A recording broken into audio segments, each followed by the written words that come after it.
Estamos hoje em mais uma edição do nosso webinário Natal Cidade Sustentável, Planejando a Cidade dos Sonhos.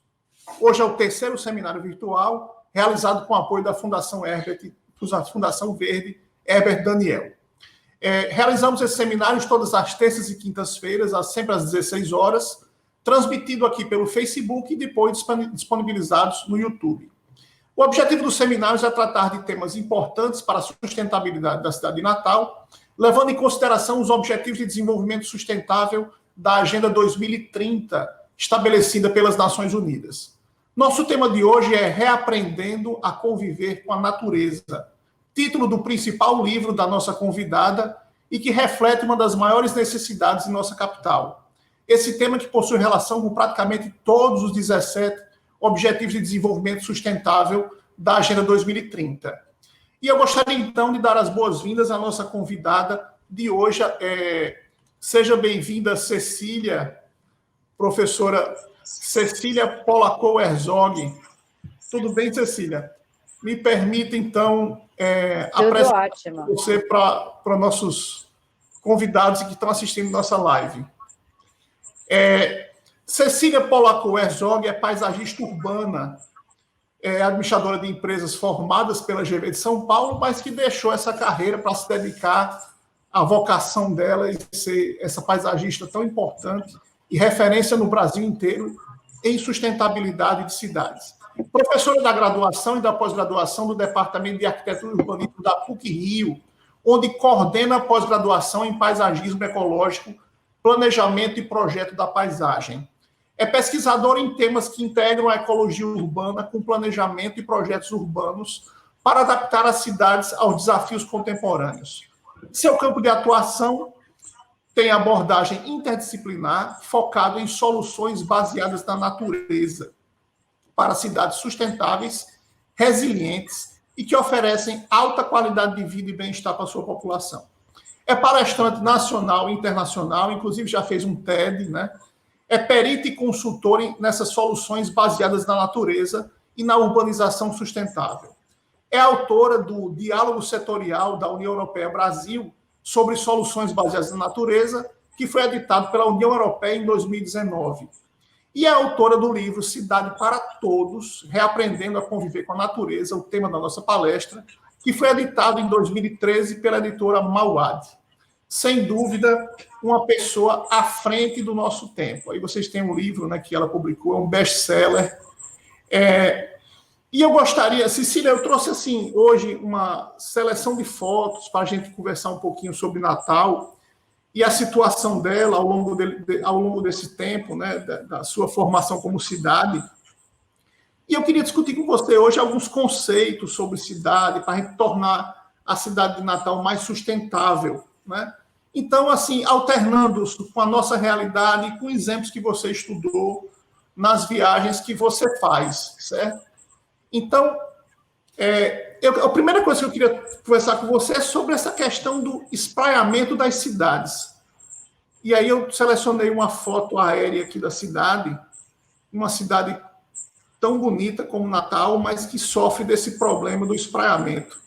Como é que se dá, como é que acontece essa falta de planejamento? Quais os impactos disso para a nossa vida? O que é que você poderia nos falar sobre isso?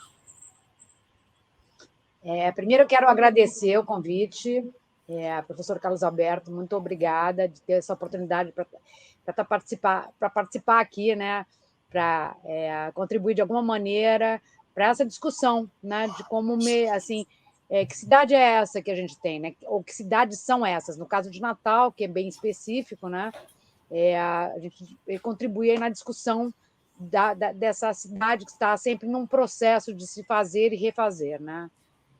E a questão do espraiamento urbano é uma questão muito, muito grave, né, em vários aspectos, porque na medida em que as cidades vão se espalhando, né, e vão devorando as paisagens naturais, impermeabilizando o seu solo, erradicando a biodiversidade, enterrando os seus rios, sumindo com as águas, né, naturais, você vai eliminando esse patrimônio natural da qual a gente depende para viver, né? Porque a gente é natureza e sem natureza a gente não consegue viver. E, ao mesmo tempo, na medida em que ela vai se espalhando, né, a cidade fica sem condição financeira até de oferecer infraestrutura básica, né? Então, não tem como pagar a rede de esgoto, abastecimento de água, iluminação pública, segurança, né? Como é que você consegue policiar uma área extensa, né? Não tem fundos, não tem verba, né? Não tem imposto que pague isso tudo. E isso se torna assim extremamente impactante de várias maneiras, né? As cidades ficam inseguras, ficam mais quentes, ficam mais desagradáveis, mais poluídas. Então, eu acho que tem que ser repensado mesmo. A gente precisa ter um outro modelo de desenvolvimento que não privilegie esse rodoviarismo, né? essa expansão baseada em 4 rodas, né? O seu livro você fala de outra muito. maneira.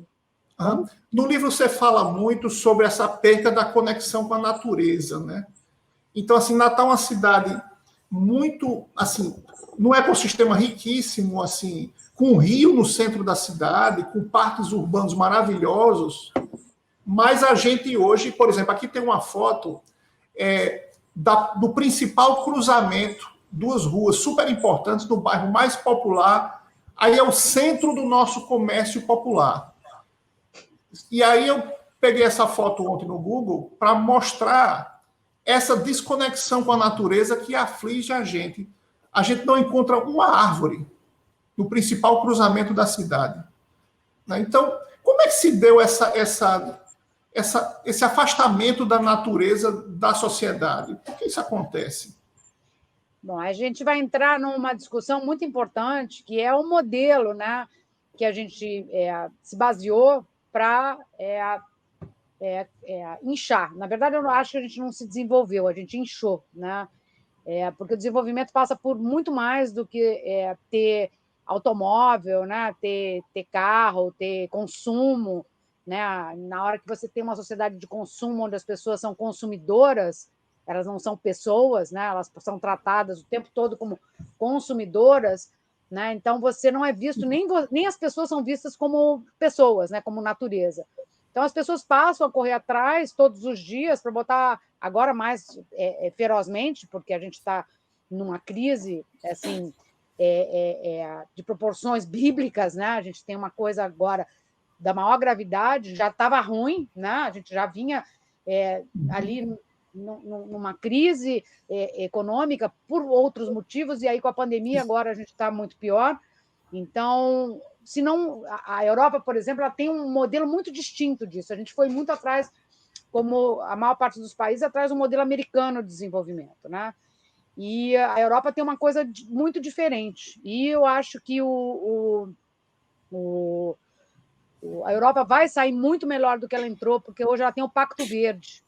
Então, as soluções baseadas na natureza na Europa têm uma força imensa, né, gigantesca.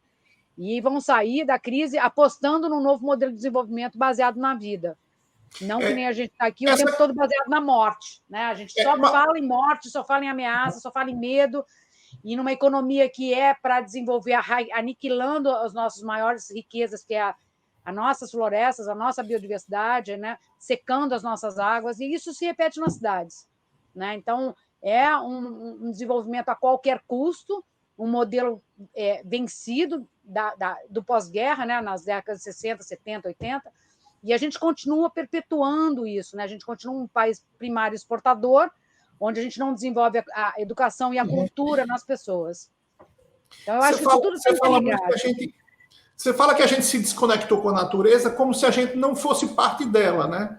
E você fala uma coisa interessante que eu também já observei, estudando um pouco sobre sua obra, é que a gente vive em compartimentos isolados, em caixinhas, né? Isso é uma crítica a esse modelo que a gente vive em shoppings com tudo e a rua não tem nada, né?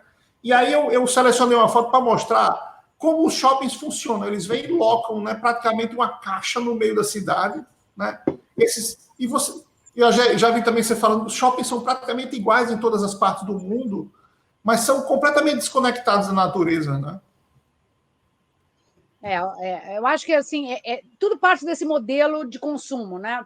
Porque as pessoas acabam substituindo a área pública de encontro e lazer e recreação pelo modelo shopping, que agora também está em xeque por conta da pandemia. Completamente. Né? Eu não vou entrar em shopping tão cedo, né? Não sei se... já não sou fã muito de shopping, eu gosto muito de estar ao ar livre, gosto muito dos parques, gosto muito da rua, né? E não sou uma pessoa que compra, né? Compro o que eu preciso, não sou uma compradora, né? E não gosto quando me rotulam como consumidora, incomoda, porque eu não sou mais uma gente do que consumidor, né? E o shopping ele entra nesse espaço e com isso ele erradica, né, essa noção das pessoas que elas precisam do espaço público. Elas não, as pessoas, o consumidor, eu sei porque eu estava do outro lado, né, até uns 18 anos atrás, eu trabalhava em shopping, tinha loja em shopping, tinha negócios, enfim, era uma outra vida que eu levava, né? E eu sofria muito, porque eu me sinto muito mal dentro do shopping. E as pessoas são levadas a comprar o que elas não precisam para manter um sistema econômico doente, né? Que é predatório. O predatório não só encara a natureza como recurso natural, quer dizer, vai lá, explora tudo, né? Tira tudo, não como fonte de vida.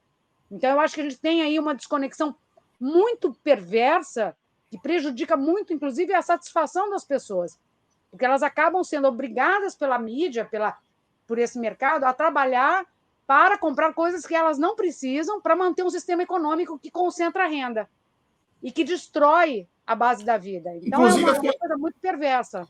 Inclusive, a felicidade e a satisfação estão ligadas hoje a consumir, não mais a viver e aproveitar a natureza, né?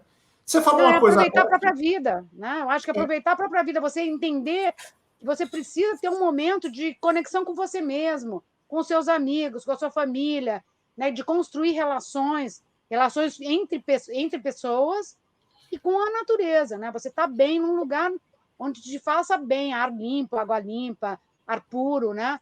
Então, eu acho que é essa conexão, né? Ouvir o canto do pássaro, o voo da borboleta, né? Se emocionar, né? Ter essa capacidade numa praça, de na rua, se emocionar. passeando, né? Encontrando os amigos e Exatamente. conversando, né? Convivendo numa praça. Você falou muito desse modelo americano, e você falou há pouco tempo agora desse modelo que a gente tem uma cidade que é praticamente construída para os automóveis, né? A gente foi para um modelo que as cidades têm tudo para os automóveis, imensos viadutos, às vezes atravessando grandes vãos e desvalorizando toda a parte de... Aqui em Natal, isso é uma região em frente à Universidade Federal, uma região que era muito bucólica, uma rua larga, com natureza, com árvores. De repente chegou um viaduto que atravessa 2 quilômetros praticamente, sem mais contato com a localidade. Houve uma desvalorização completa do entorno. A universidade ficou embaixo desse viaduto para entrar na universidade. E os carros vão dominando e a cidade vai sumindo, né? É um modelo que hoje, nas grandes cidades europeias, e eu vou até falar um pouco pelo que você já falou em outros vídeos, você tem uma ligação que você fala que é afetiva com outras cidades do mundo, especialmente com Paris. Você disse que já foi muitas vezes lá e gosta, né? E tem uma candidata a prefeita de Paris, ela é candidata à reeleição, né? A Anne Hidalgo. Né? E ela colocou agora, essa semana saiu uma reportagem na Bloomberg, né? Mostrando que essa avenida periférica de Paris vai ser transformada completamente, vai deixar de ser uma rua larga só de automóveis para ser um modelo completamente diferente, né? Ela está revolucionando a gestão de Paris. Você tem acompanhado isso que ela tem feito? Como é que está? Bom, eu acho assim, Paris é uma cidade que eu vou desde que a primeira vez que eu fui eu tinha 17 anos, então foi 50 anos que a primeira vez que eu estive lá. E tenho ido assim, com uma certa regularidade. Ano passado eu estive lá, faz um ano agora, né? E depois não consegui voltar. E a transformação da cidade de Paris é uma cidade pequena, né? A cidade mesma, a cidade de Paris, porque tem a região metropolitana, que tem várias outras cidades. Então, ela tem um planejamento estratégico de longo prazo. Em Paris, ela foi pioneira no planejamento dela a partir da sua biodiversidade. Então, eles têm uma agência lá chamada Nature Paris, que é uma agência focada na biodiversidade nativa daquela região, né, da onde Paris está inserida. E vem trabalhando para voltar, quer dizer, tirar aquele jardim francês que todo mundo copia, com aquele pingo de ouro quadradinho, com aquelas almôndegas, né, aquelas árvores todas bolotinhas, né? Então, sair desse modelo do controle do jardim, né, do controle absoluto de ficar podando grama, para deixar a natureza voltar, a biodiversidade voltar para os jardins, né? E tanto que interessante que nessa imagem que eu vou mostrar agora, que é uma imagem da proposta de como vai ficar a Boulevard Périphérique, né? O anel viário de Paris, sai daquela infinidade de faixas de automóveis para essa vegetação que é esse estilo que você está falando, né? Uma coisa mais natural, não é? Do que você ficar podando as plantas e deixando quadradinhos, não é? Com certeza, assim, inclusive os jardins que são lá, eles têm muitos parques, muitos, e estão fazendo sempre mais parques e colocando mais biodiversidade onde pode, e também tem um planejamento estratégico para a região metropolitana, que eu acho que a gente sempre tem que pensar que as cidades, elas dependem da sua área do entorno, né? Da área periurbana, né? Tanto para a agricultura quanto para serviços ecossistêmicos de áreas naturais, né? E para que as pessoas possam também morar em lugares que, enfim, que tenham a qualidade de vida, né? E que a gente traga essa qualidade de vida para dentro das cidades. Então, eu acho que esse olhar contemporâneo de reaprender ou aprender dentro das cidades a conviver com a natureza, que no século XIX a gente até tem alguns exemplos que datam do século XIX.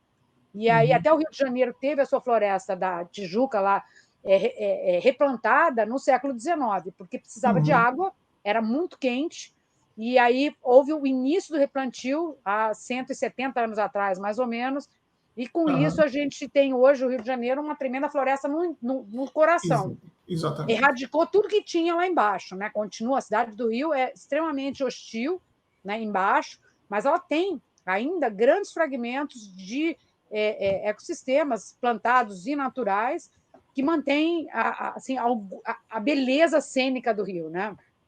Então, eu acho que Paris é um exemplo nisso, né? Como outras cidades europeias são, várias outras, e várias cidades americanas também, e várias cidades chinesas, e cidades de outros países, Singapura, África do Sul tem países, tem cidades. Então, a gente tem inúmeros exemplos. E no Rio, no Brasil também a gente tem algumas, né? É bom lembrar que aqui a gente tem Curitiba, né? Campinas, que está fazendo um trabalho bem legal, né? Tem outras cidades aqui, BH, que também está nesse caminho. Então, é bom a gente lembrar disso também. Perfeito.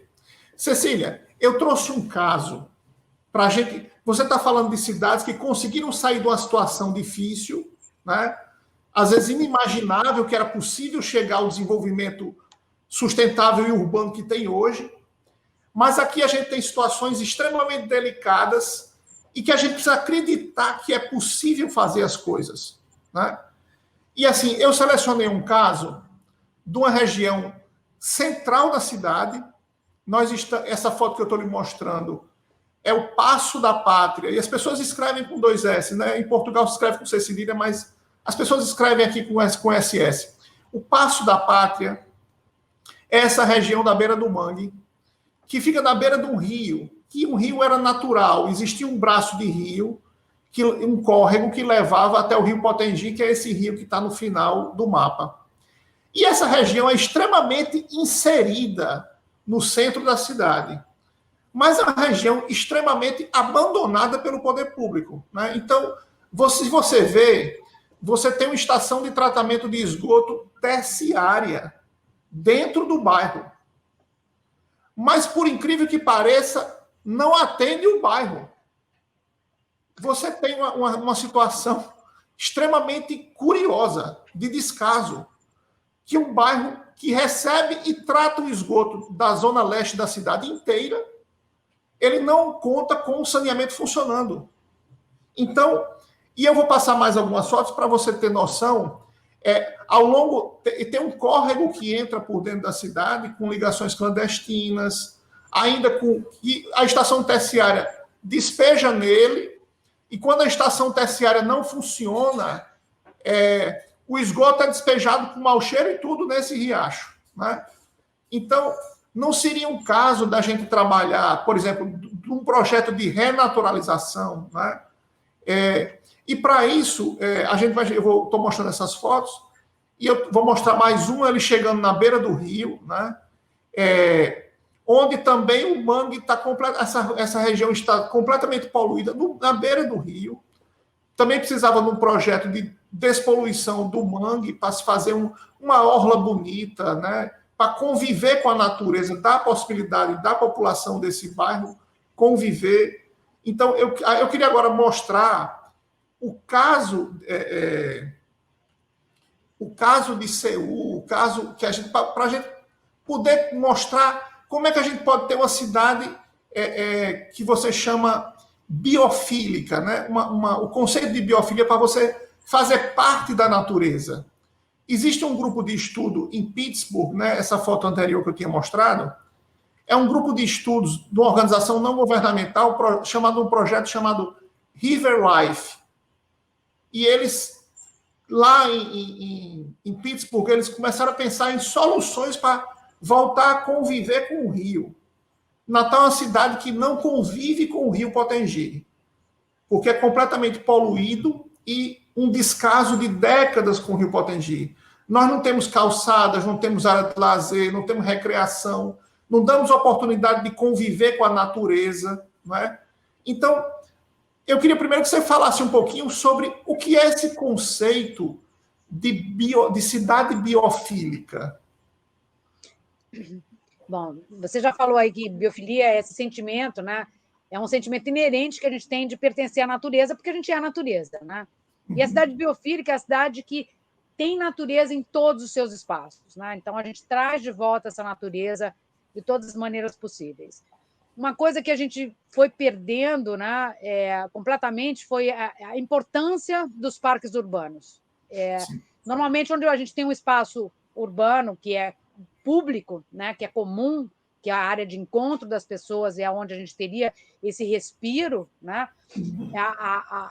As prefeituras, normalmente, quando não sabem o que fazer com algum equipamento, polícia, ou escola, ou atendimento médico, ou o que seja, eles botam aonde? Em cima de uma praça, em cima de um parque. Né? Exato. Porque é o jeito mais fácil que eles têm. Com isso, eles vão reduzindo, sem ter noção da importância que é ter parques na cidade. Né? Isso aí já se sabia do século XIX para frente, né? Já se sabia dessa importância. Na Inglaterra foi onde nasceram os parques públicos, depois nos Estados Unidos, depois, enfim, em todos os países, as cidades que oferecem qualidade de vida, todas têm parques públicos. E, atualmente, neste momento, né, já há algumas décadas, muitos rios estão sendo renaturalizados, parques estão sendo construídos ao longo tanto da costa quanto da beira-rio. Então, a gente tem, todas as cidades têm potencial de transformação, né? Até porque essas áreas de beira-rio normalmente são áreas extremamente vulneráveis a alagamentos, inundações, as pessoas perdem tudo, quando não morrem também, né? Então, você tem ali uma perda de infraestrutura. Eu só quero voltar agora, falando em infraestrutura, a questão do viaduto. Isso tudo está ligado, né? O viaduto, ele é fruto de uma visão desenvolvimentista a qualquer custo, onde as empreiteiras têm um enorme poder de lobby e de influenciar as decisões que os gestores tomam, que os prefeitos tomam. Né? Então, eu acho que os prefeitos deveriam primeiro enfocar nas pessoas para o qual ele deveria estar governando, né? O que raramente acontece. Normalmente, os prefeitos eles dão muito mais focam muito mais nessas grandes empresas, né, que vão manter esses negócios deles dentro dessas áreas urbanas, né? Então, eles financiam campanhas, enfim, tem uma série de mecanismos que acontecem e que colocam esses prefeitos lá, e que, em vez de olhar para as pessoas, olha para os negócios, né? Para os negócios destrutivos. Então, eu acho que aí tem uma oportunidade muito grande, né? Quando você tem pessoas que entendem a importância de se ter uma gestão focada na vida das pessoas, na vida da fauna e da flora, né? A gente tem um potencial gigante de gerar renda, inclusive, uma outra renda, né? Uma renda onde as pessoas são consideradas como pessoas, não como consumidores, né? Onde as pessoas têm qualidade de vida para além do bem-estar que é trazido por esses espaços verdes, espaços naturais, espaços azuis, né? As águas das cidades, que são um ativo, né? São um bem que cada cidadão, cada pessoa que mora na cidade deveria batalhar por ela, né? Batalhar pela sua natureza, né? A natureza da cidade e a sua própria natureza, né? Como pessoa. Exato. Inclusive, eu vou falar aqui, você tem no seu livro, tem uma parte muito rica, que é um anexo, funções do sistema social.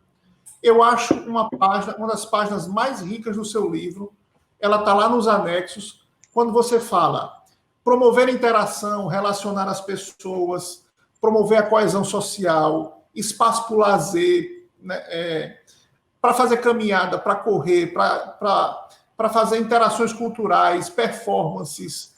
Né? Então, assim, eu vejo que se a gente cria uma cidade ou transforma uma cidade renaturalizada, você consegue, ela cumpre sua função social bem mais do que um viaduto feito para automóveis, né? Isso não precisa nem responder. Não é? Isso é tão óbvio. Né? Isso é tão óbvio. Então... Nova York, por exemplo, assim, a visão rodoviarista das décadas de 50, 60 e 70 estão sendo revistas hoje. Né? Depois, principalmente, que entrou aquela super tempestade Sandy, de 2012, eles estão construindo parques e mais parques e renaturalizando a cidade de Nova York, uma cidade mais, né, coração financeiro do planeta. Então, eles estão investindo na natureza inclusive, para encarar o problema climático, né? A emergência climática que a gente está vivendo. Porque a gente tem elevação do nível do mar chegando, temperaturas elevadas, mais elevadas, com chuvas mais torrenciais ou muita seca. Então, a gente tem desafios muito, muito maiores que vão durar muito mais do que a pandemia, né? E que vão ameaçar muito. Então, as cidades precisam se preparar. Já estamos atrasados aqui, porque na África já estão preparando há mais de 15 anos. E a gente tem que se preparar, porque essas mudanças climáticas elas estão afetando a vida de todo mundo, não é uma coisa para o futuro. Já está acontecendo, né? A gente já está num processo que vem a gente teve essa semana agora, lá na Sibéria, 38 graus. Sibéria, 38 graus Celsius, né? Uma temperatura de Rio de Janeiro. Né? Então, se a gente pensar que isso ameaça a vida das pessoas, ameaça as cidades tremendamente, a única maneira de resgatar e conseguir se adaptar e contribuir para melhorar é trazendo ecossistemas de volta, trazendo natureza para dentro da cidade e para dentro do coração das pessoas. Né? Aí é a hora da biofilia também. Né? As pessoas conseguirem entender a importância dessa natureza dentro da cidade. Porque a maior parte das pessoas está tão desconectada e correndo tanto atrás para botar a próxima refeição na mesa, né? Ou, sei lá, tem gente que até tem a próxima refeição na mesa, mas não consegue se conectar com a natureza e não vê a importância disso no seu cotidiano, porque na hora que ela tira férias, ela vai procurar alguma ilha paradisíaca ou uma floresta para fazer caminhada ou uma cachoeira, né? Uma praia maravilhosa. Você tem aí... Mas no seu cotidiano as pessoas esqueceram, vão se trancar nos seus condomínios, correr para o seu shopping center, andar no seu carro blindado. E a população mais carente, então, fica numa situação muito, muito complicada, né? Porque fica sem escolhas. Então, eu acho que nessa hora... e esse ano a gente tem uma oportunidade grande, eu não sou política em momento nenhum, mas eu sou um ser político, né? Eu sou um ser político, onde eu procuro mobilizar a cabeça das pessoas para que elas reflitam e consigam fazer escolhas melhores para a sua vida, fazer opções, né? Eu, por exemplo, não como carne há séculos. Isso é uma opção política também, né? Então, eu acho que comer é um ato político. O que eu como? Eu não como nada com agrotóxico, eu não compro industrializado. Isso é uma atitude política que eu tomo. Né? E eu acho que as pessoas... E meu partido, para trabalhar e me mobilizar, e mobilizar outras pessoas, né? Ativar as pessoas para a importância da natureza, é uma opção política também. Né? E eu acho que é por isso que eu estou aqui hoje. Então, eu Exato. acho que Inclusive, porque eu acredito não, eu sei, pela minha experiência, pela quantidade de estudos que eu já fiz, pesquisa, visitas, assim, em vários países, já tive em acho, quase todos os continentes pesquisando, as cidades que atraem as pessoas que são mais desenvolvidas economicamente, onde as pessoas são mais felizes, têm mais... São cidades com natureza, isso eu não tenho dúvida. Né? Isso daí está feito. E isso não precisa ir longe, porque se a gente for para a Colômbia, para a Argentina, para o Chile, né? A gente vai ver que eles estão fazendo. A Colômbia é exemplar. O que a Colômbia está fazendo é de se rasgar de inveja. no transporte, né? É absurdamente inovador, né? Inclusive se inspiraram até em Lerner, né? Então foram pesquisar e foram levando as soluções, né? Cecília, para mostrar que é possível, a gente selecionou algumas fotos aqui do caso de Seul, né? Onde você, inclusive, teve lá e estudou. Essa é uma foto que é de domínio público. Ela está no Wikipedia, inclusive ninguém sabe nem quem foi que fez essa foto. Era o antigo córrego Shen, exatamente. Chongjichon, exatamente.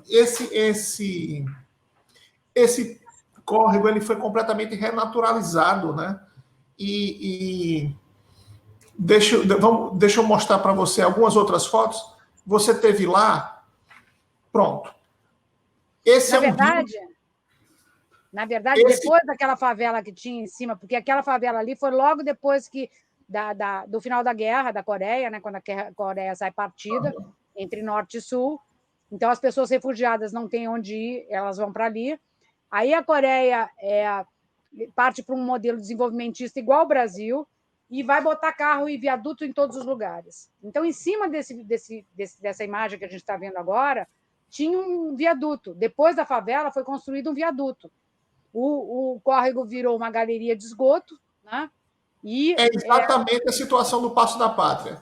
Exatamente. Então, eles tiraram o viaduto, renaturalizaram o córrego, que tem uma extensão de quase 5,84 quilômetros, né? Foi um estudo feito por uma equipe interdisciplinar, onde se valorizou muito a biodiversidade. Então, tem um monitoramento, inclusive, né? Com isso, melhorou a temperatura, reduziu as enchentes e alagamentos. Eles fizeram esse projeto é 5 metros abaixo do nível da cidade. Então, quando eles têm lá os tufões, né? Quando tem aquelas chuvas torrenciais, a água enche o parque e depois ela extravasa, então não entra mais, não destrói mais a cidade. Melhorou a qualidade do ar, melhorou o ruído, e agora eles também já tiraram os carros das laterais, estão fazendo circuitos de bicicleta, né? Redes de ciclovias. Sim. Então, tem todo e tem uma rede de metrô que foi a melhor que eu andei na minha vida. Eu acho que assim, é um modelo invejoso, assim, inspirador, eu diria. Né? E é uma cidade, Seul é do tamanho de São Paulo, é uma mega cidade, não é uma cidadezinha, né? É uma cidade com problemas mega. Eu tive lá antes, na década de 90, a primeira vez, e era uma cidade infernal, assim, completamente desesperadora. Eu não voltava mais. Aí, na década, acho que em 2011, se não me engano, 2012, eu tive uma oportunidade, fui para um congresso na China, e aproveitei e fui lá ver esse projeto. E aí descobri muito mais, porque Seul tem muito mais do que só esse projeto. Tem uma visão diferente, enfim, eles tiveram lá Olimpíadas e Copa do Mundo, e aproveitaram e deixaram um legado de parques gigantescos que transformaram áreas degradadas. Então, eu acho que tem que ter uma outra visão, onde a natureza vira protagonista da história, né? Exato. Em vez dela ser a grande infraestrutura pesada ser a protagonista, o carro passa a ser as pessoas e a natureza, né? A obra pública ela tem uma característica muito interessante. ela valoriza a região, se ela for bem feita, né? Então, essas fotos, tanto essa como essa próxima, como essa outra que mostra a rua, integrada com, né, as pessoas andando a pé, nessas ruas que você falou que agora vão ser ciclovias, né? Já, Imagine se você olhar, só entra táxi nessas ruas aí, não entra mais automóvel. É só transporte, ônibus e táxi, tá? Não anda mais automóvel privado, não entra mais aí. Quer dizer, as pessoas estão convivendo na calçada, tem um restaurante, né, ela tem contato, inclusive você mostra que essa água é potável, né? Esse rio ele é completamente renaturalizado mesmo, né? Inclusive uma relação que eu queria, o Passo da Pátria aqui em Natal era a rua que a Cidade Alta usava para ir buscar água lá no córrego, né? Então a cidade descia o morro, ia pegar água para beber nesse rio. E ao longo da ocupação, eles foram poluindo esse córrego. E hoje esse rio não tem, a água não pode ser mais bebida. Quer dizer, é uma região que tinha dizem que as caravelas entravam por esse córrego. Imagine o assoreamento e a poluição que foi feita ao longo dos anos para impedir esse rio antigo a virar um pequeno córrego completamente poluído e assoreado, né? Então, eu queria que você pudesse falar um pouquinho sobre as soluções baseadas na natureza. Como é que as cidades podem se aproveitar dessas soluções? São diversas, né? Eu queria que você falasse um pouquinho como é que esse conceito de soluções baseadas na natureza está evoluindo, como as cidades estão se apropriando desses conceitos e usando eles. O que é que você poderia nos falar? Bom, as soluções baseadas na natureza são soluções que vão enfrentar esses desafios que a gente acabou de falar, né? Esses grandes problemas que a gente tem com introdução de biodiversidade, com introdução de vegetação, que vai atrair fauna, né? Que vai fazer um equilíbrio ecológico, inclusive para resolver a questão de vetores de mosquitos e outras doenças também que são originadas pela falta de natureza, né? Porque quando você tem um ecossistema equilibrado, você tem um ecossistema saudável. O ecossistema urbano é completamente desequilibrado, né? Ele é um sistema doente. Então, na medida em que a gente reintroduz tanto para manejo de água, da chuva, né? Porque a gente passa a pensar a água como uma fonte da vida e não como um problema, né? Na verdade, a água não é um problema, a água é vital, né? É uma fonte de vida. Eu não gosto nem de chamar de recurso, porque recurso parece que a gente quer explorar, né? E é uma questão que a gente depende para viver, né? Então, a gente é uma fonte de vida. Então, a gente começa a olhar por uma outra perspectiva, né? De uma outra maneira, né? A gente vai botando outras lentes para entender a nossa dependência, né? De ambientes saudáveis, para que a gente seja mais saudável, para que a gente possa ter uma vida melhor, e essas soluções são inspiradas e mantidas pela natureza. Por isso que elas funcionam, né? Então, você vai de tratamento de esgoto, a manejo de águas pluviais, a redução das ilhas de calor urbano, a melhoria da qualidade do ar, quer dizer, oferece inúmeros serviços ecossistêmicos, né? Eu fiz um trabalho para o Observatório Interdisciplinar de Inovação para Cidades Sustentáveis, Sim. Onde eu cataloguei 35 diferentes tipos de soluções baseadas na natureza. Então, tem assim um repertório bastante grande que pode ser aplicado, desenvolvido para inúmeras situações, dependendo do contexto e dos desafios que acontecem no local, né? Porque elas são dependentes do que acontece no lugar, quem é que mora lá, né? Não só da base geobiofísica, né, natural, mas também das pessoas. Qual é a cultura daquelas pessoas que estão lá? Né? Qual é o respeito que a gente tem? Como é que a gente cria junto, não fala nem mais em participação. Hoje a gente cocria com as pessoas, a gente trabalha junto, né, para coproduzir essa nova cidade, essa nova paisagem urbana que vai nos oferecer qualidade de vida. Isso é muito importante, né? Na medida em que a gente passa a se conectar não só com a natureza, mas com as outras pessoas. Isso daí é extremamente mais prazeroso, melhor. Você consegue uma sociedade mais justa, né? Onde você insere pessoas que estão excluídas. E eu acho que, para mim, isso daí é uma coisa fundamental e que hoje está escancarado. Com a pandemia, a gente está vendo uma partição social num grau que, para mim, é absolutamente inaceitável. Né? Então, eu acho que aí tudo isso trabalhando junto é fundamental para você ter qualquer pensamento, quando fala em sustentabilidade, em resiliência, essas palavras que entram na moda e as pessoas ficam repetindo, mas perde a essência do que é isso. Né? Então, a essência é a sustentabilidade, ela se sustentar, né? Não precisar... tem toda uma questão da economia circular, da produção de alimento no lugar, do tratamento de esgoto em pequenas estações de tratamento de esgoto, que não precisa de uma grande rede, que é o que a iniciativa privada mais quer, são obras caras. Né? E a gente pode partir para obras locais, mais baratas, e gastar o dinheiro melhor. Né? Assim, a gente tem mais condições de atender mais gente, e não um pequeno nicho de pessoas privilegiadas dentro de uma bolha, né? E o resto dos excluídos ficam de fora. Então, eu acho que isso daí é muito, muito importante também da gente olhar com essa visão macro. Né? Não pode ser... E quebrar também esses silos, né? A Secretaria de Obras, a Secretaria de Infraestrutura, a Secretaria de Meio Ambiente, a Secretaria de Assistência Social, tem que estar tudo junto. Tudo fragmentado, né? Só uma coisinha. Lá em Barcelona, hoje, tem uma suprasecretaria que é de Ecologia Urbana, para entender as relações da cidade. Então, é uma coisa muito inovadora muito mesmo. Interessante. Né? E em Niterói tem uma diretoria, que até é uma ex-aluna minha, que é diretora de mudanças climáticas e ecologia urbana de Niterói.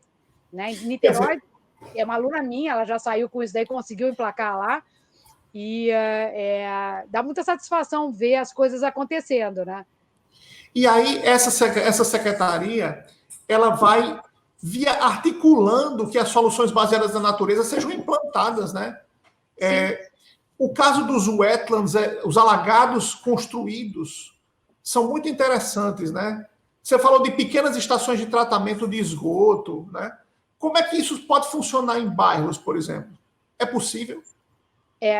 Eu fiz, o ano passado eu trabalhei nesse diálogo setorial, o segundo diálogo que eu trabalhei, né, foi sobre saneamento. Então, eu tive que mergulhar mesmo em tratamento de esgoto, né, por soluções baseadas na natureza, ou soluções híbridas também, né, porque nem sempre dá para você tratar só puramente solução baseada na natureza por falta de espaço na cidade.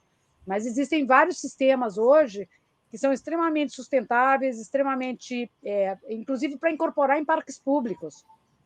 Que as pessoas têm que saber que o cocô que ela faz não desaparece quando dá descarga, né?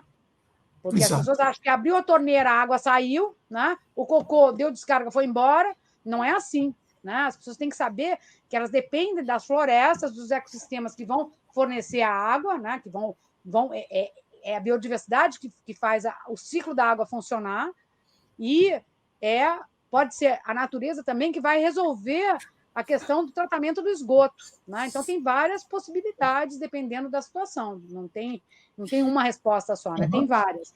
Agora, aqui em Natal existem muitos... Assim, a cidade constrói grandes piscinões para fazer drenagem, né? É possível, né, que essas grandes piscinas sejam naturais.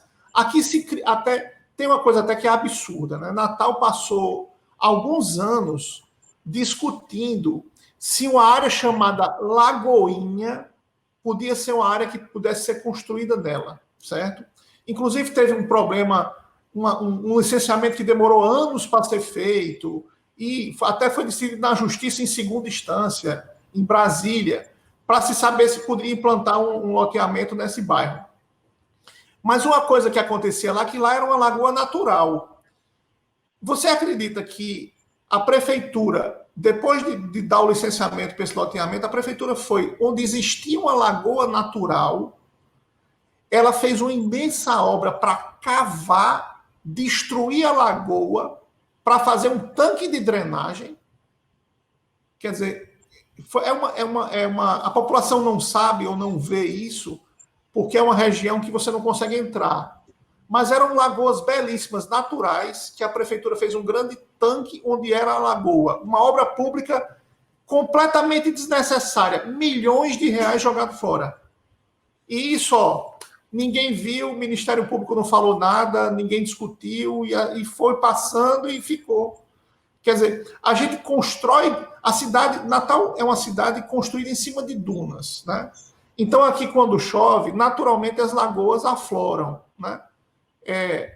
Naturalmente, é exultório das lagoas, né?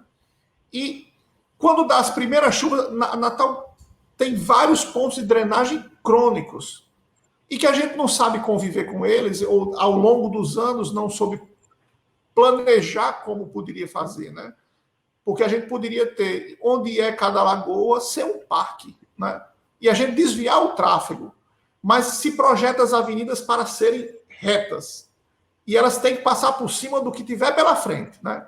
Você vai construindo a avenida e a avenida não pode contornar uma lagoa, não pode preservar uma pequena floresta, né? Por que a cidade não acompanha, não é um pouco, ou não observa a natureza para que a gente conviva com ela, não destrua a natureza, né?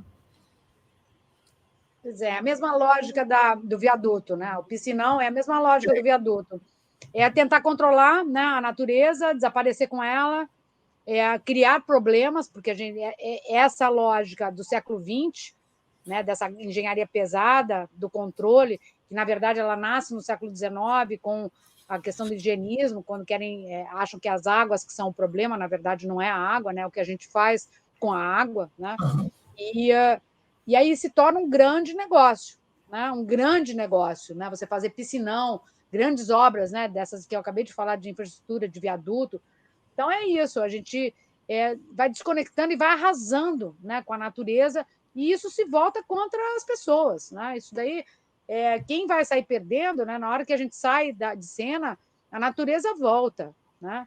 Então, não sei se vai voltar a mesma natureza, mas do jeito que a gente está indo, a gente está rumando para a extinção da humanidade, né? Ou pelo menos para a erradicação de grande parte da humanidade, que já está acontecendo nesse momento. Infelizmente, é o que nós estamos passando, né? Então, a gente está rumo ao colapso. Se a gente não muda essa rota, se a gente não muda essa lógica de destruição, e que esse país hoje está campeão planetário da destruição, da morte, né? Eu estou muito indignada com isso que está acontecendo, que eu sou uma pessoa que, na hora que eu fico muito indignada, eu tenho que reagir, por isso que eu estou aqui hoje, né? Por isso que eu tenho sempre estou em atividade, né? Assim, levando esse conhecimento, ativando as pessoas para que elas se conectem consigo mesmas, se conectem com o suporte de vida, né? Que é fundamental. Então, a gente tem que mudar de modelo se a gente pretende. E eu faço isso muito porque eu tenho 4 netas fofas, amadas, que no momento eu não consigo ver, que eu estou morrendo de saudades. Tenho meus filhos, né? E é óbvio que eu estou preocupada que mundo que eu estou deixando para elas, porque a minha geração e a geração dos meus filhos, né? Estragamos tudo que nós pudemos, né? Então, eu acho que o que eu estou fazendo é quase pagando uma dívida da minha geração com o meu trabalho, né? Com a minha contribuição hoje para trazer essa reflexão, para trazer esse olhar que é emergencial para a visão das pessoas, né? Como é que a gente se reconecta, como é que a gente transforma essas cidades, né? Quem são essas pessoas que a gente vai colocar, que vão decidir o futuro que a gente vai ter, né? Em todas as instâncias, né? Então, as pessoas... O brasileiro é extremamente infantilizado. O brasileiro vota, esquece em quem votou e acha que alguém vai resolver o problema dele. E aí fica tudo certo, né? Só que não fica, né? A gente tem que ter... As pessoas têm que assumir as suas responsabilidades e realmente partir para escolhas e que elas confiam, né?